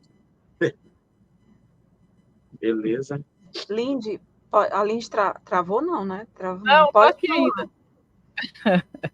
Bom, eu quero agradecer a todos, né, que participou da nossa live. Agradecer o João pelo convite, né? A Érica também por estar aqui. E é isso. Se inscreva no nosso canal aí, galera. Abraço a todos e obrigado pelo carinho. Também queria agradecer a todos, ao João pela parceria. Ele também está sempre no meu canal. E, assim, por essa parceria bacana, respeito mútuo, troca de conhecimento, isso que importa, isso que é uma amizade de verdade, né? A gente ter essa troca, né? Bem bacana, principalmente no que se diz a conhecimento. E lembrando, pessoal, que a gente não está aqui para atacar a fé de ninguém ou a crença, se você acredita nisso, naquilo, não é isso, apenas a gente quer contribuir, fazer nossa parte, trazer um pouco mais de conhecimento no que a gente está ali abordando, indicando sempre livros, referências bibliográficas, para que vocês possam ler e se aprofundar mais e mais, né? Então, e tirar suas conclusões, né? A gente não está aqui para dizer, é isso, pronto, e acabou-se. Não, a gente está trazendo algumas questões que cabem várias reflexões, né? Até se chegar a uma conclusão, tá bom? E a gente depois marca, né, João? A gente já está 23, vamos deixar para o começo de setembro. 31 tem a nossa live sobre a Torre de Babel. Dia 31 vai ter uma live lá no canal Arqueologia com Érica sobre a Torre de Babel. Existiu? Né? A gente vai entender de onde vem essa criação, de onde vem tudo isso. Eu e o João, tá bom? Vamos ler muita Bíblia lá. Exatamente. A Bíblia vai nos ensinar lá o negócio das línguas e muitas outras coisas. Com a Lindy também tem umas lives marcadas. Eu não fui no canal da Lindy ainda. Pois eu estava dizendo, Neto tem que convidar o João. Exatamente, eu tenho tanta live a marcar, eu preciso de João no meu canal, preciso do Júnior no meu canal, Rômulo. Mas é uma correria, gente, não dá tempo de marcar live, não dá tempo de fazer live. Eu fico ferrada na vida às vezes. E marco, faço tudo a capa lá, caramba, agora eu preciso marcar. Mas quando? Não dá tempo. Tem a live que a gente ia falar de divórcios, né, em algumas culturas, religiões. Tem vários temas, mas tu tem que convidar o João, eu dei a ideia para ela, João, de fazer uma série levando várias pessoas que eram desse mundo religioso e que saíram e que desenvolvem esses trabalhos, como você, o Luiz Fernando. O Luiz Fernando também, eu queria depois marcar uma live com ele. Que mais? Os outros, Júnior, né? O Rômulo também, o nosso amigo Dr. Rômulo. Enfim, todas as pessoas. Tem o Chagas do Mundo Sem Divindade, foi praticamente pastor também. Esse eu não conheço. Ele era pastor. Ele foi quase um pastor, ele foi pregador fervorente mesmo, de pregar em... O Francis, que era espírita, o Scania, que era pastor. Scania. É muita gente. Eu sei que vou dizer uma coisa, que a culpa não é minha, a culpa é de vocês. Eu tô brincando, viu? Pessoal, uma boa noite, obrigado de novo. Nós já estamos com 1h45. E até a próxima. E vamos vivendo. Pessoal, obrigada. Vamos vivendo e achando bom. Vivendo e achando bom. Vou fechar lives agora sim. Vivendo e achando bom. Exato. Beleza, boa noite, pessoal. Tchau. Boa noite. Tchau, tchau.